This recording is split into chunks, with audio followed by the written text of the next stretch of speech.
Hi, I'm the Global Runner, and today we're going to be discussing whether you should buy the Adios 6 or the Adios 7. So the Adios 6 has been out for about a year, and it's always had some decent discounts on it.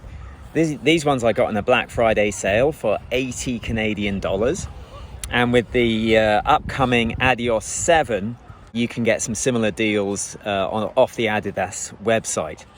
So the question is, should you buy the Adios 6 at all? And if you're thinking of buying a shoe like this, should you buy the Adios 6 or the Adios 7?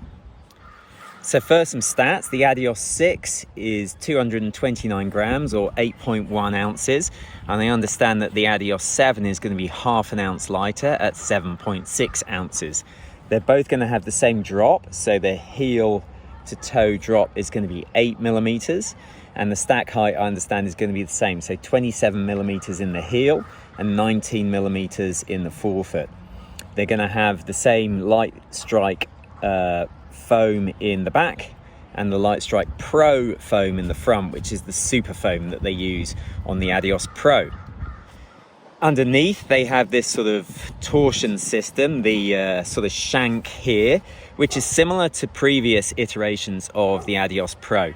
I've got some old versions here. I've got the one. This is the very first Adios, and you can see this had like a similar sort of stability torsion system in it.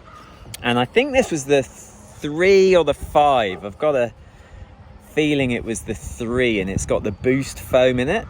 And again, this had a similar type of torsion system in it, a bit of rigidity to the shoe. So this is similar in that respect.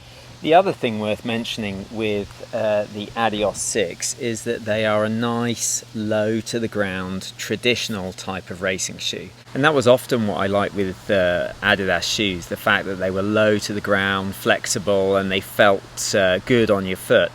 And I loved the Boston for many years as a result of that. And then Adidas did this to it.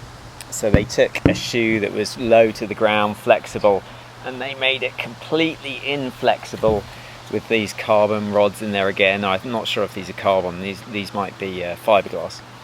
And a huge stack on the back. The Adios, however, is more traditional low stack racing flat, and I'd note that it's still not that low compared to shoes in days gone by. Like, this is 29 mils of stack, but that is low by modern standards. And I'd note actually that the stack in this, which is 29 millimeters, is less than the stack in the forefoot of the Adios Pro. The Adios Pro has a forefoot stack of 31.5. So that is a monster of a shoe on your foot. So the updates from the version 6 to version 7 actually seem quite minimal. There's a change in the upper, and they've reduced the weight by half an ounce.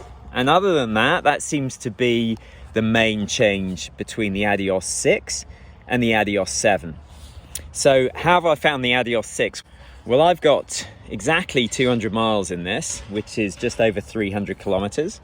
And as you can see, it is holding up really well. The Continental rubber really does not have much wear and tear on it. And the shoe itself doesn't show many signs of degradation in the foam. So I think this is probably good for at least another 100 miles, which would take it to 300 miles, probably even further. So I love this shoe. I think this is a fantastic daily shoe. You could literally do anything in this. You could do 400 reps, or you could do a 20-mile run. If you were only allowed one shoe to run in, I would pick the Saucony Speed, but this would be second place. So if I couldn't have the Saucony Speed, this is the shoe that I would choose if I was only allowed one shoe. I could do races in this, I could do track sessions in this, I could do long runs in this.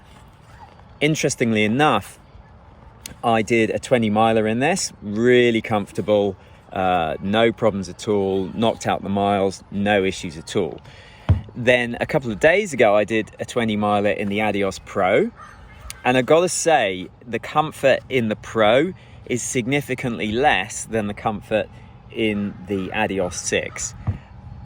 I mean, the Pro is a super shoe. It rides like a super shoe. You can feel the propulsion. It operates like a super shoe, but it is not as comfortable as the Adios 6 and is $280.